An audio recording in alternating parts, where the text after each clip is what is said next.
I'm starting the car now, and the gear is in D, and you can see even at complete stop it is showing as in D2.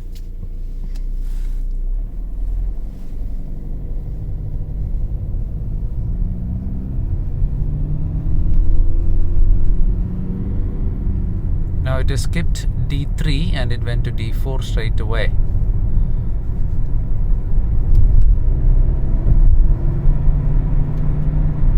Now I'm going at 3940, still it is D4.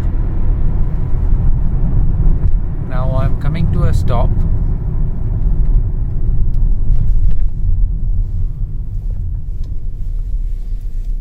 Now car is in complete stop. It's still D2. I'm just gonna try switching it off and give a few minutes. And it want me to put the P.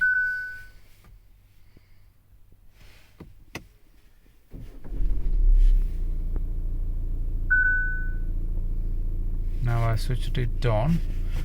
Sometimes it works, and then now it is D1. Sometimes it might just even be right. Let me have a look. Now D2. Now it has gone to D3. Now it is D4.